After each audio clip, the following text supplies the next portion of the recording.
it's Alexis and welcome to my channel. Today we'll be discussing a deck list that I have. I'm a very casual player, so I'm pretty sure casual players like me would also be interested to know that Aroma Rikka have led me to reach gold rank in Master Duel. So what is Aroma Rikka? Aroma Rikka is a plant deck.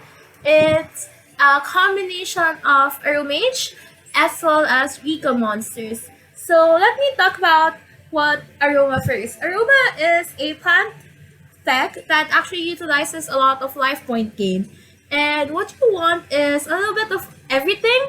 For this deck that I built, I put a little bit of every single Aroma card that I could think of. So first off, you have the staple, which is Aroma Jasmine. Aroma Jasmine, when it gains life points, you have an additional one draw. When you gain life points, you get to draw one card, and then if your life points is higher than your opponent's, you can actually do a second summon. So for example, you have Aroma Jasmine in your field, and then you gain life points, you're going to draw a card, and then you'll get an additional summon. So Jasmine is really good when you have to clutch it.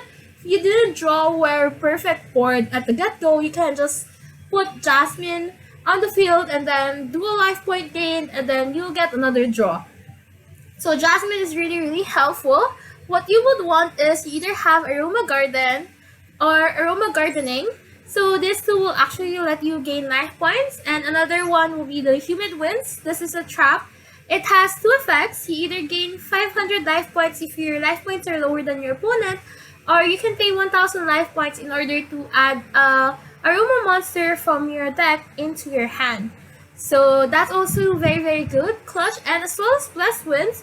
Blessed Winds allows you to send one plant monster from the hand or your face of field to the graveyard, which allows you to gain 500 life points. And you can also shuffle it back to your deck if you're like doing a long run, you want your opponent to like deck out. This is a very good strategy in Duel Links, but not so much in Master Duel because it takes a really long time for your opponent to deck out. So I don't recommend this strategy at all.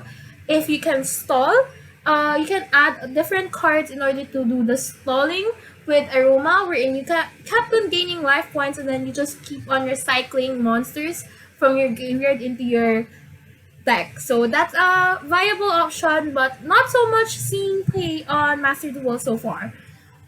So I have went over the Jasmine and the life point gain system, and one good thing was Aromage Rosemary. So Rosemary is not really a set in stone card that you want in Aroma Rikka, but it can get you out of certain sticky situations wherein your opponent can attack you directly, but then you can summon Aroma Rosemary, Aromage Rosemary, either through Aroma Gardening or through Blessed Winds. So if you summon Aroma Rosemary this way, what you can do is you're going to gain life points immediately. If you have Aroma Gardening, you're gonna gain life points, and then you can switch your opponent's attack monster into defense, and then you can save yourself for the turn. So Aroma Rosemary can came up clutch on those certain times. So what else? For the Aroma part of the problem, okay, one of the cards just went back into the deck list. But anyways, another is marjoram. So marjoram is something you can add with Humid Winds to your hand, such that if one of your plant monster gets destroyed, you can actually summon Aromage marjoram. This will act as your second line of defense if you don't have any cards anymore.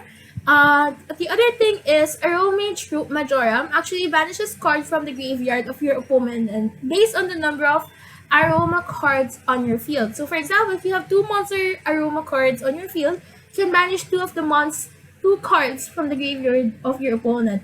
This will be helpful to get rid of those graveyard effects. So marjoram is really helpful when it comes to things like that. And then finally for Angelica. Angelica is actually just a tuner monster. It will also allow you to life point gain. If you discard it, you can gain life points based on your chosen Aroma monster that's in the graveyard.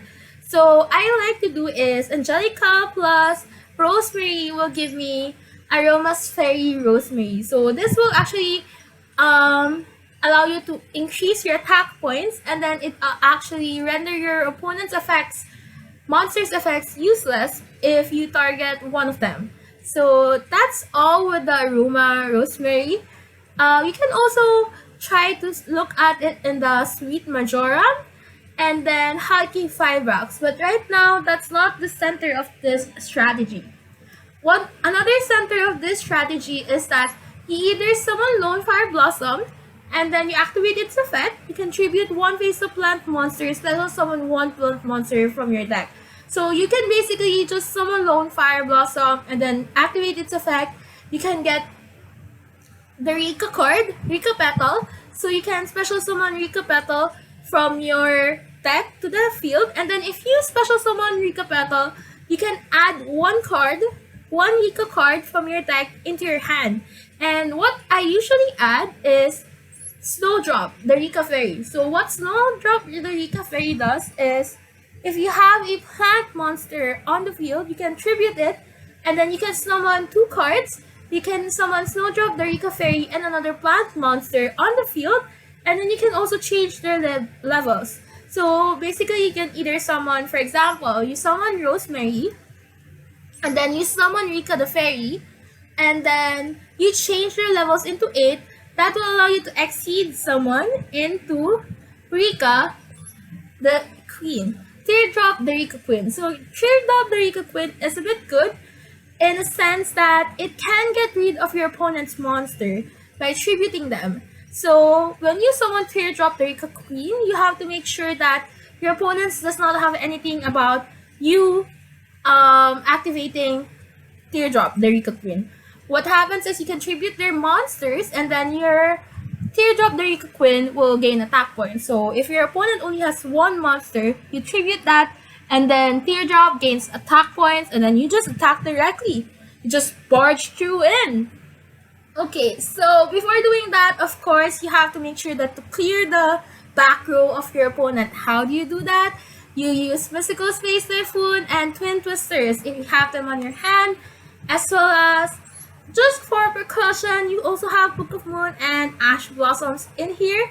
I only have one Maxi, mostly because I don't have UR anymore. As you can see, I don't have UR crafting mechanics anymore, but I don't see Maxi as a big advantage for the deck. You can actually just remove it.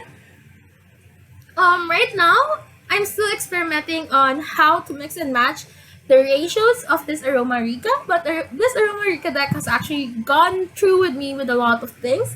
It has made me go through to gold rank. I'll show you later. And what's good about the Rikka cards, honestly, they can bounce off each other's effect, which is really, really good. And there's actually a lot of other plant support that you can also add. For example, Rose Girl is also a very viable card that you can actually add into the mix. And Rose Girl can let you recycle Rose Girl. So that's recycle as a tuner, which is really helpful when you summon when you link someone to Aroma's Fairy Jasmine, and then you want to link climb into. What's good about Aroma, in a sense, is that you can start at Aroma and you can end at Triple Burst Dragon, Decode Talker, or Boreal Sword Dragon. And the other Boreal Swords, the other Boreal Swords and Dragon Link things. Like, you can go from Aroma to Dragon Link. I haven't fully expanded on that. And if you have any suggestions on how to further improve this deck, feel free to comment down below. But this is so far my deck list. This is how I built the deck, and hopefully I am still trying to continuously improve it, and then one day we will take Aroma Rikka to Platinum. If you actually have a card or a deck list that allowed you to take Aroma Rikka to Platinum, feel free to comment down below. And if you have any suggestions at all on how to make this more concrete, how to make it more stable and less brick, because I do tend to break a lot. Now that I notice it, I do tend to break a lot because I do want to remove Talaya, Princess of Cherry, because Talaya, Princess of Cherry, is actually very helpful if you want to summon, if you get it off a summon of a Snowdrop, the Rikka Fairy, and then you no longer have Teardrop, you can just use it as your main monster and as main you're attacking. But it doesn't have protection, it doesn't have extra special effects, it's just the way it is. So it's not really that helpful. So I'm kind of trying to look for another counterpart on what I can do for Talaya because I really want to remove it. Maybe I'll add Rose Girl instead of Talaya because Talaya just isn't making it for me. So how about you? What's your aroma? Go to Aroma Rika deck, and if you have any suggestion, feel free to send it down below.